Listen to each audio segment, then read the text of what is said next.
지난 시간 우리는 그 느부갓네살이 하늘에 닿을 만큼 높고 큰 나무에 꿈을 꾸었지만 하나님께서 그 나무를 베라고 명령하시는 장면을 보았습니다. 스스로 높아진 인간 권력은 반드시 낮아지지만 하나님께서는 구루터기를 남겨두심으로 심판 가운데서도 징계 가운데서도 다시 돌아올 길을 열어주신다라는 사실을 지난주에 보았죠. 오늘부터는 여러분 다니엘 시리즈를 좀 특별한 방식으로 살펴보려고 합니다. 예수님께서 산상수훈에서 말씀하신 그 팔복 있죠, 팔복. 이 팔복의 말씀을 이 그 다니엘의 이야기와 이렇게 연결해 하나씩 함께 이렇게 나누려고 합니다. 그렇다고 이제 매주 기계적으로 이렇게 하나씩 다루지는 않습니다. 앞으로 이 다니엘서의 본문과 자연스럽게 만나는 순간마다 해당 말씀을 한번 깊이 있게 살펴보도록 하겠습니다. 그리고 이 다니엘 시리즈를 마칠 때에는 이 팔복의 말씀도 모두 함께 다 나눌 수 있도록 그렇게 한번 잘 준비해 보도록 하겠습니다. 여러분 이 말씀의 여정을 위해서 함께 기도해 주시길 바랍니다. 예수님 산상수훈 팔복은 굉장히 중요한 말씀이에요. 팔복은 이 세상이 말하는 성공과 전혀 다른 하나님의 복을 보여주고 있는 말씀입니다.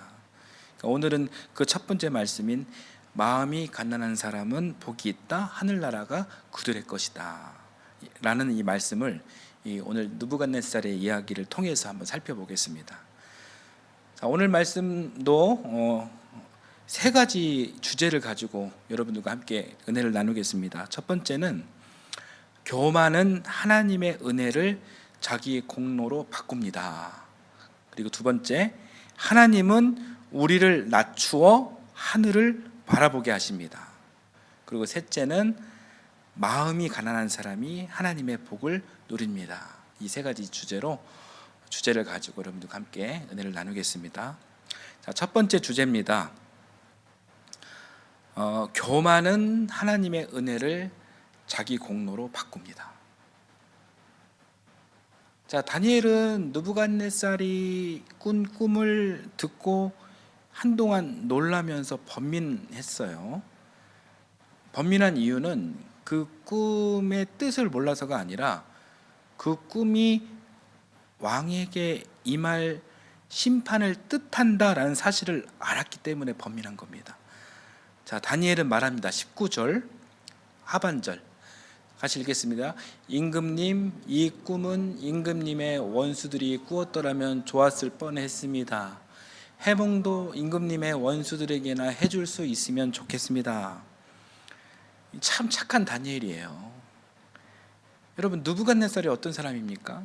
느부갓네살은 다니엘의 고향을 무너뜨리고 성전 기물을 빼앗고 훔치고 다니엘과 그의 친구들과 동포들을 포로로 끌고 온 역적이에요. 원수입니다. 그러나 다니엘은 그 왕의 파멸을 기뻐하지 않아요. 하나님의 말씀을 자기 원한을 푸는 도구로 사용하지 않습니다. 여러분 이것이 하나님의 사람이에요. 하나님의 사람은 진실을 말하지만 그 진실로 상대를 찌르거나 공격하지 않습니다. 그러니까 죄를 분명하게 말하지만 죄인의 파멸을 즐기지 않습니다. 옳은 말을 하면서도 사랑을 잃지 않습니다. 이게 하나님의 사람임이에요. 우리에게 이런 마음이 있습니다. 나를 힘들게 했던 사람이 어려움을 당하면 마음 한구석에서 통쾌함을 느낄 때가 있죠. 심지어 그것을 하나님의 심판이다 이렇게 쉽게 단정하기도 합니다. 그러나 다른 사람이 당하는 고난의 이유를 우리가 다 알 수 없죠. 그러니 함부로 그 고난에 대해서 판단하면 안 됩니다. 설령 잘못이 분명하다 하더라도 그 사람의 파멸을 기뻐하는 것은 하나님의 사람다운 태도가 아니다라는 것입니다. 자, 이 점 우리가 다니엘에게 먼저 배웠으면 좋겠습니다. 자, 다니엘은 왕에게 꿈의 뜻을 설명합니다. 22절을 한번 읽어보겠습니다. 임금님, 그 나무는 바로 임금님이십니다. 임금님은 강대해지셨습니다. 임금님의 강대함이 하늘에 닿았고 임금님의 통치가 땅 끝까지 이르렀습니다. 여러분, 느부갓네살은 실제로 굉장히 강력한 왕이었죠. 그의 통치는 넓었고 그리고 바빌론은 크게 성장했습니다. 그러나 그 힘이 왕 자신에게 나온 것은 아니었습니다. 하나님께서 생명을 주시고 시대와 자리를 허락하셨기에 가능한 일이었어요. 왕은 권력의 주인이 아니라 맡은 사람이었습니다. 맡은 사람, 마스터였어요.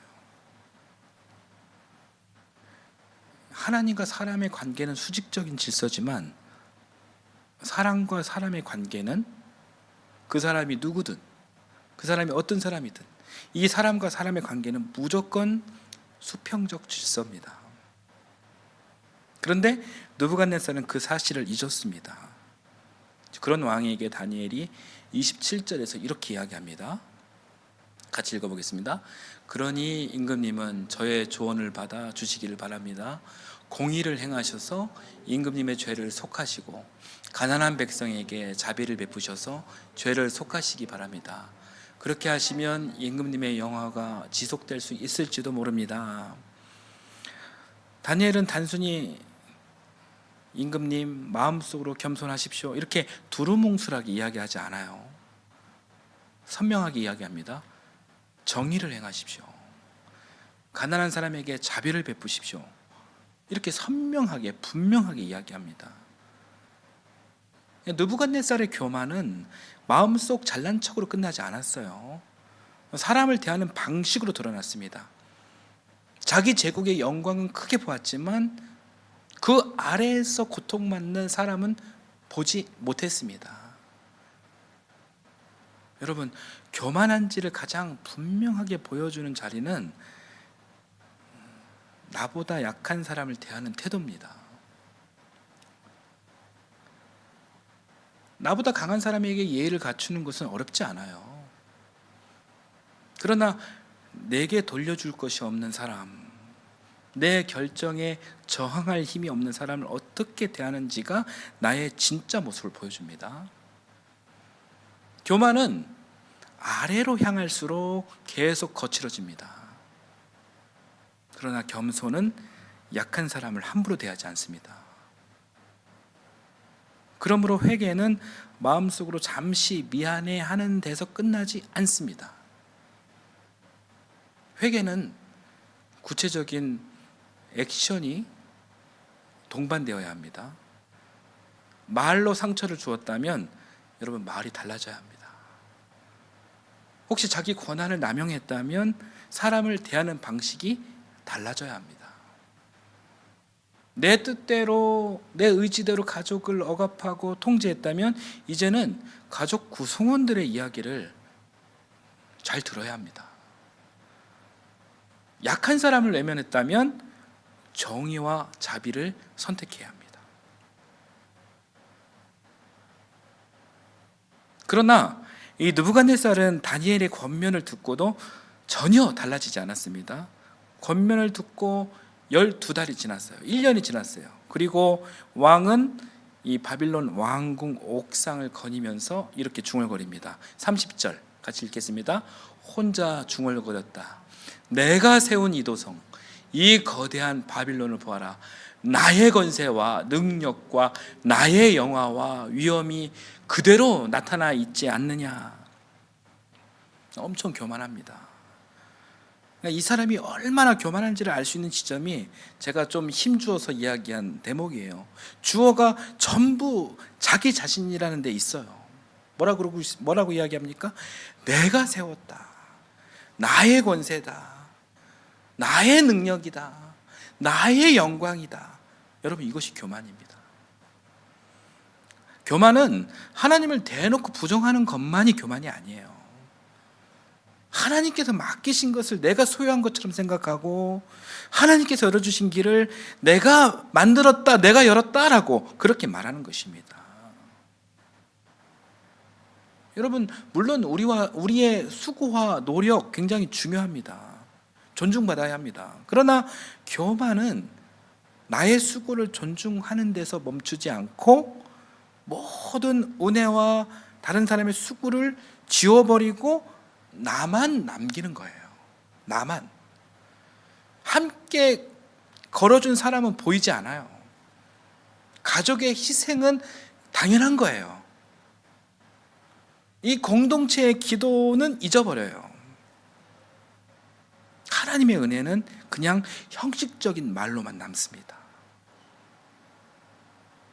물론 하나님께서 도우셨지만 사실 내가 많이 했지. 내 공이 더 크지. 여러분, 이 생각이 마음에 자리 잡기 시작하면 우리도 느부갓네살의 길로 들어서는 것입니다. 자, 두 번째 주제를 보겠습니다. 하나님은 우리를 낮추어 하늘을 바라보게 하십니다. 그러니까 느부갓네살이 내가 세웠다고 말하는 순간 하늘에서 바로 말씀이 들렸죠. 31절 하반절 말씀 한번 읽어볼게요. 느부갓네살 왕아, 왕권이 너에게서 떠났다. 가장 높은 자리에 있던 왕이 곧바로 가장 낮은 자리로 내려갑니다. 사람들에게 명령하던 왕이, 호령하던 왕이 사람들 사이에서 쫓겨나고 심지어 자기 정신조차 온전히 다스리지 못하게 됩니다. 완전히 추락했어요. 여러분, 무서운 일이지만 이것이 교만한 자를 향해 행하시는 우리 하나님의 테스트입니다. 느부갓네살은 자기도 피조물이면서 피조물 주제에 피조물 사람 위에 군림하려는 존재가 되려고 했습니다. 그러나 하나님처럼 높아지려다가 오히려 인간다움을 잃었어요. 사람이 하나님 자리에 앉으면 다른 사람을 사람으로 보지 못합니다. 자기 목적을 이루기 위한 수단이나 도구로 사용합니다. 여러분, 이것이 바로 죄이고 이것이 악이에요. 자, 슬라이드 보여주십시오. 그런데 성경의 표현대로 정해진 시간이 지나자 여러분 놀라운 일이 일어납니다.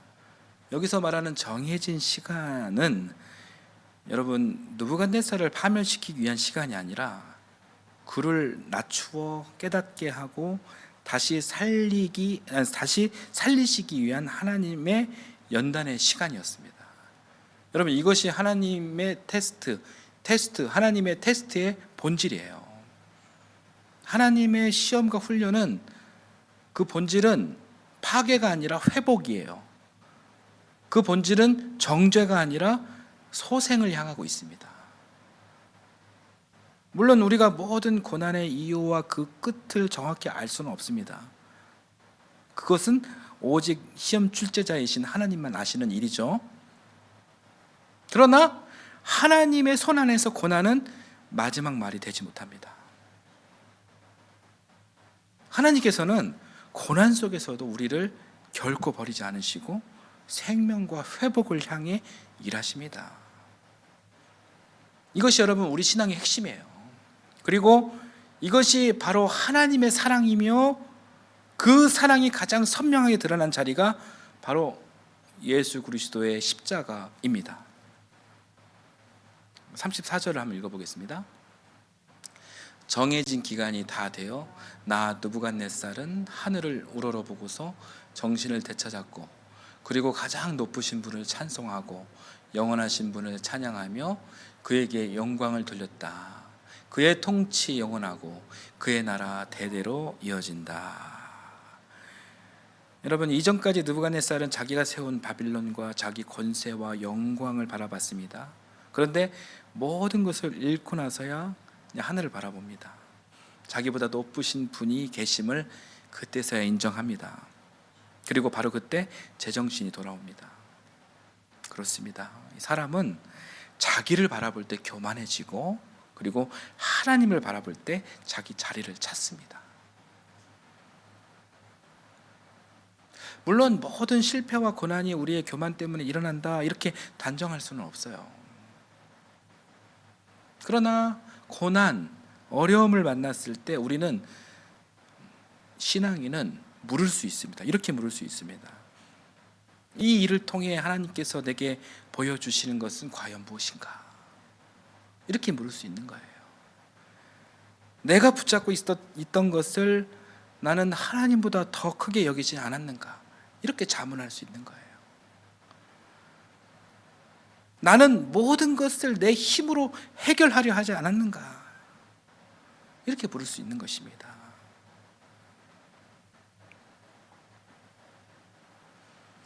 여러분, 저는 결혼하고 나서 잘한 일 가운데 하나가 아내에게 세대주를 넘겨준 일입니다. 우리 집 세대주는 아내고 저는 세대원 1입니다. 결혼 초기에는 제가 아내보다 나이가 많이 많고, 그리고 남편이고, 그러니 내가 모든 것을 책임져야 하고 가정을 끌고 가야 한다 이렇게 생각했습니다. 그런데 그런 생각으로 살다 보니 이게 몸도 마음도 늘 고단했어요. 모든 일을 내가 판단해야 하고 모든 문제를 내가 해결해야 한다 이렇게 생각했기 때문이에요. 근데 어느 순간 이렇게 아내를 보니까 저보다 어리지만 생각이 참 현명하고, 그리고 일도 저보다 훨씬 잘 처리하더라고요. 그래서 말했습니다. 당신이 세대주 하세요. 저는 옆에서 열심히 돕겠습니다. 네. 물론 이제 실제 가정 생활이 뭐 세대주 한 사람의 명령으로 이렇게 움직인다 그런 뜻은 아니죠. 다만 이제 그때부터 저는 내가 모든 것을 끌고 가야 한다 이런 생각을 내려놓기 시작했어요. 내려놨어요. 그랬더니 세상에 그동안 제 어깨를 짓누르던 짐이 굉장히 가벼워졌습니다. 당연한 논리죠. 근데 그걸 모르고 살았던 거예요. 미련하게도. 혼자 지려던 짐을 함께 나누기 시작했으니 당연히 가벼워집니다. 여러분, 잘 생각해 보면 내가 왕이 아님을 인정하는 것은 절망이 아니라 이건 자유입니다. 내가 모든 문제를 다 해결하지 않아도 됩니다. 내가 모든 상황을, 사람을 통제하지 않아도 됩니다. 내가 세상을 붙들고 있지 않아도 됩니다. 하나님께서 다스리십니다. 지극히 높으신 하나님께서 다스리십니다. 여러분, 이 고백과 함께하는 삶은 이건 절망이 아니라 이건 자유죠. 자유, 해방이죠. 해방.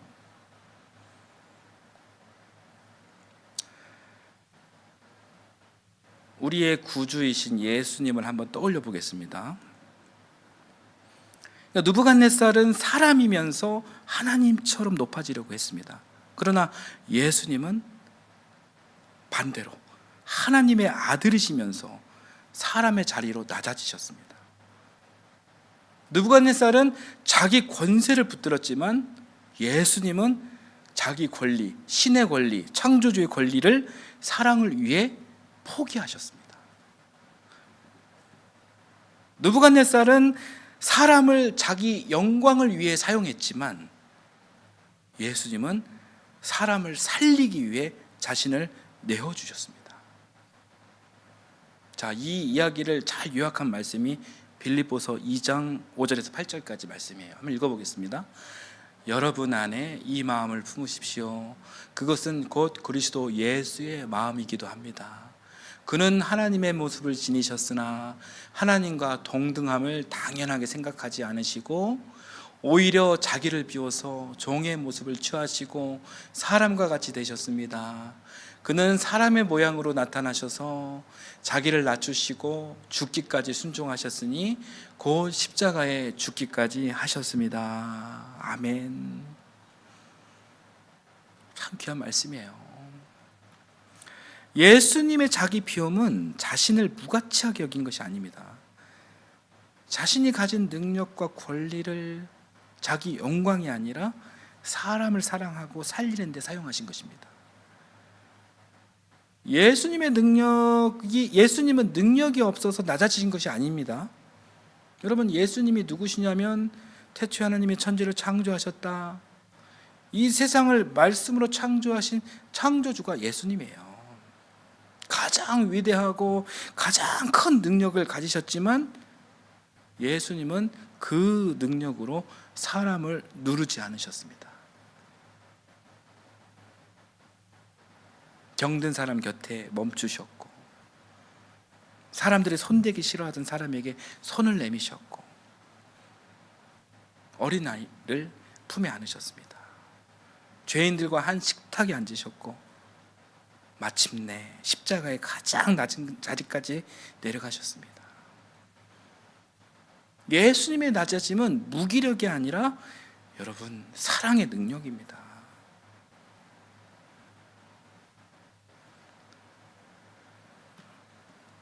어린이와 이야기할 때 진정으로 아이를 사랑하는 어른은 높은 곳에서 명령만 하지 않죠. 무릎을 굽혀가지고 아이의 눈높이에 맞춥니다. 그렇게 하는 이유가 무엇입니까? 능력이 없어서 몸을 낮추는 것이 아니라 사랑하기 때문에 낮추는 거죠. 예수님께서도 저 하늘에 계신 하나님이잖아요. 저 하늘에서 우리에게 올라오라고 이렇게 외치지 않으셨어요.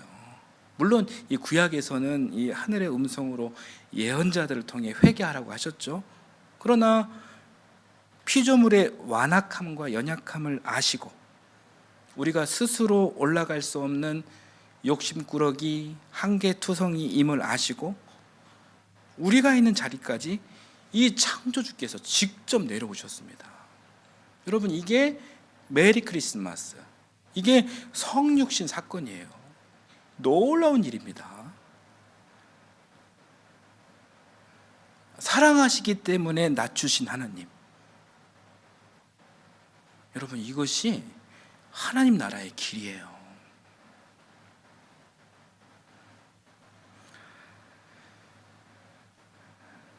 자, 세 번째 주제를 보겠습니다. 마음이 가난한 사람이 하나님 나라의 복을 누립니다. 자, 마태복음 5장 3절에서 예수님은 말씀하십니다. 한번 읽어볼까요?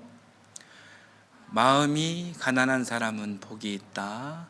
하늘나라가 그들의 것이다. 자, 느부갓네살은 이 세상의 기준으로 보면 모든 복을 가진 사람이었습니다.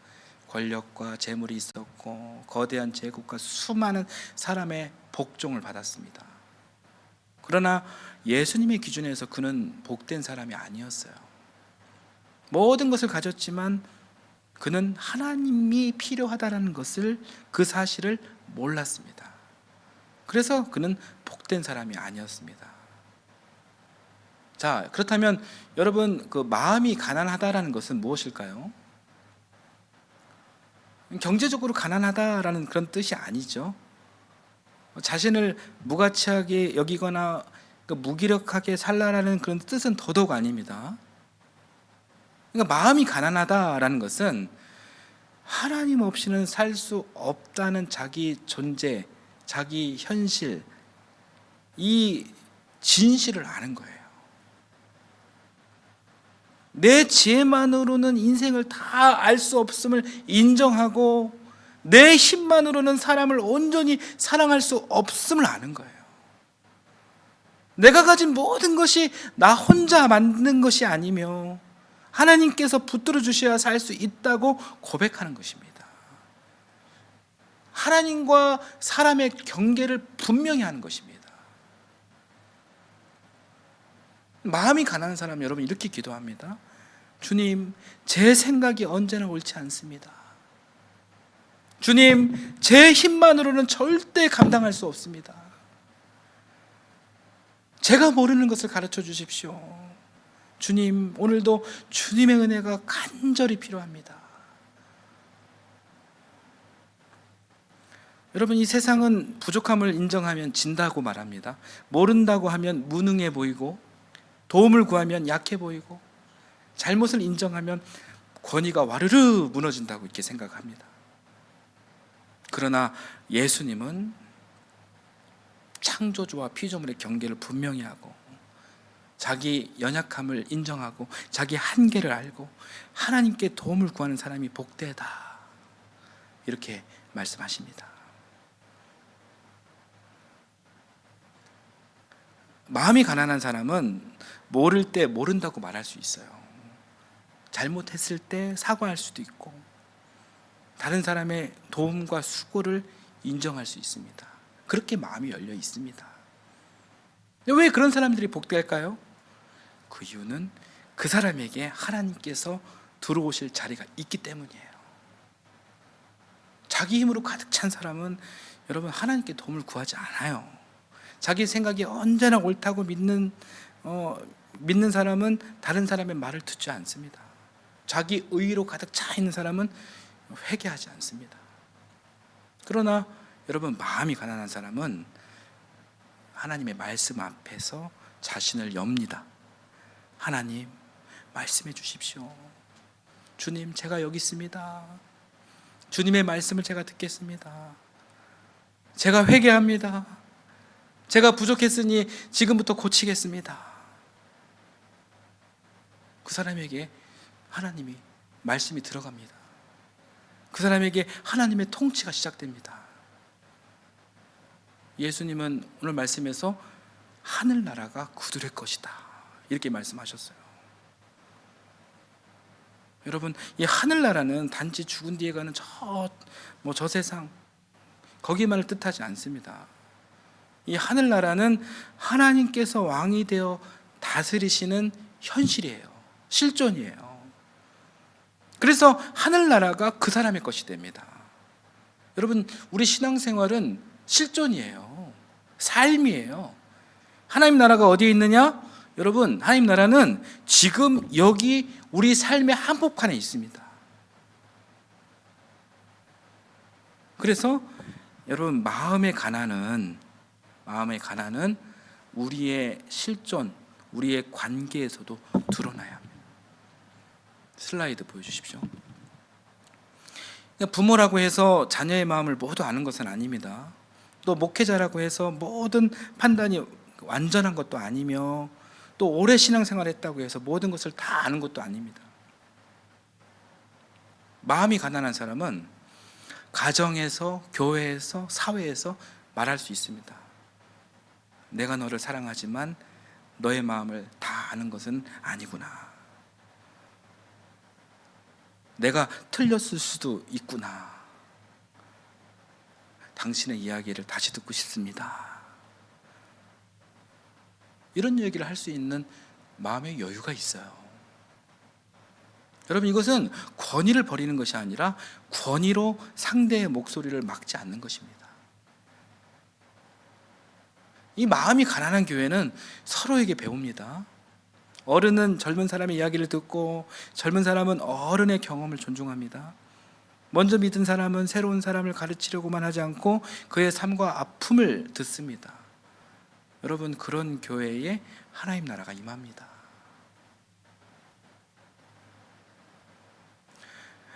느부갓네살은 모든 것을 가지고도 자기 힘으로 충분하다라고 생각했어요. 그러나 모든 것을 잃고 하늘을 우러러 바라본 뒤에야 제정신이 돌아왔습니다. 여러분도 그런 경험을 하고 싶으신가요? 그러나 여러분, 우리는 모든 것을 잃은 뒤에야 하나님을 바라볼 필요가 없어요. 오늘 말씀을 통해 우리는 길을 배웠습니다. 아직 건강할 때 하나님을 바라봅시다. 아직 기회가 있을 때 감사합시다. 아직 관계가 남아있을 때 사과합시다. 아직 힘이 있을 때 약한 사람을 섬깁시다. 아직 맡겨진 것이 있을 때 그것이 내 것이 아니라 하나님의 것임을 인정합시다. 오늘 말씀을 정리하겠습니다. 느부갓네살은 말했습니다. 뭐라고 말했습니까? 내가 세웠다. 나의 권세다. 나의 영광이다. 내가 했다. 그러나 예수님은 느부갓네살과 정반대의 길을 걸으셨습니다. 창조주께서 자기를 비우고 사람의 자리로 내려오셨으며 피조물을 살리기 위해 십자가에서 죽기까지 순종하셨습니다. 그리고 예수님은 말씀하십니다. 마음이 가난한 사람은 복이 있다. 하늘나라가 그들의 것이다. 여러분, 마음이 가난한 사람은 아무것도 없는 사람이 아닙니다. 오해하지 마십시오. 내가 가진 모든 것이 하나님의 은혜임을 아는 사람이에요. 자기 힘만으로 충분하다고 착각하지 않고 하나님께 도움을 구하며 내가 받은 것을 다른 사람을 살리는데 사용하는 사람입니다. 그게 마음이 가난한 사람이에요. 사랑하는 여러분, 이제 내가 왕이 되려는 무거운 자리에서 내려옵시다. 내 가정의 왕은 내가 아닙니다. 교회의 왕도 목사가 아닙니다. 이 나라와 역사의 마지막 주인도 인간 권력이 아니에요. 지극히 높으신 하나님께서 다스리십니다. 여러분, 자기 능력과 업적만 바라보면 내가 세웠다 이렇게 이야기합니다. 그러나 하늘을 우러러보면 모든 것이 하나님의 은혜였음을 깨닫게 됩니다. 오늘 우리도 내가 쌓아 올린 것만 바라보던 시선을 과감히 여러분 거두고 지극히 높으신 하나님을 바라보시기를 기원합니다. 하늘을 우러러보며 마음이 가난한 사람으로 우리 하나님의 다스리심을 기쁘게 받아들이며 살아가시는 우리 모두가 되기를 예수님의 이름으로 축원합니다. 아멘.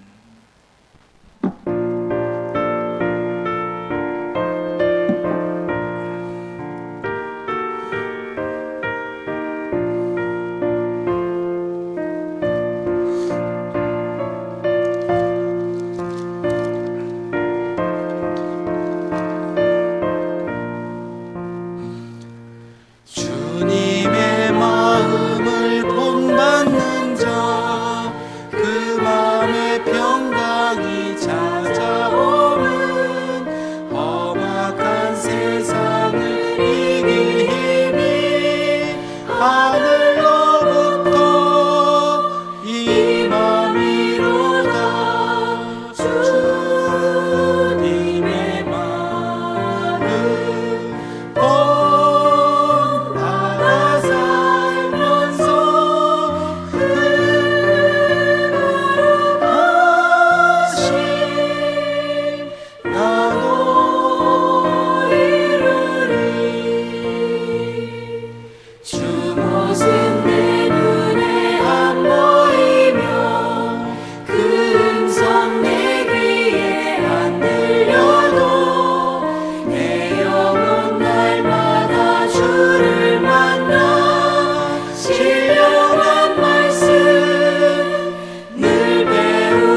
안에 숨은 교만을 비춰주시니 감사합니다. 내가 세웠다 하고 자랑하던 마음을 내려놓고 모든 것이 우리 하나님의 은혜였음을 고백하게 하옵소서. 다른 사람의 아픔과 실패를 함부로 판단하지 않게 하시며 진실을 말하면서도 사랑을 잃지 않게 하옵소서. 나보다 약한 사람을 귀하게 여기고 정의와 자비를 실천하게 하옵소서. 고난과 시험 속에서도 우리를 버리지 않으시고 생명과 회복을 향해 일하시는 하나님을 신뢰하게 하옵소서. 자기를 비우시고 낮아지신 예수님의 마음을 품게 하시며 받은 능력과 권리를 사람을 살리는데, 생명을 존엄히 여기는데 사용하게 하옵소서. 하나님, 우리를 마음이 가난한 사람으로 세워주옵소서. 하나님 없이는 살 수 없음을 고백하며 하늘을 우러러보고 우리 하나님의 다스리심을 기쁨으로 받아들이게 하옵소서. 예수님의 이름으로 기도드립니다. 아멘.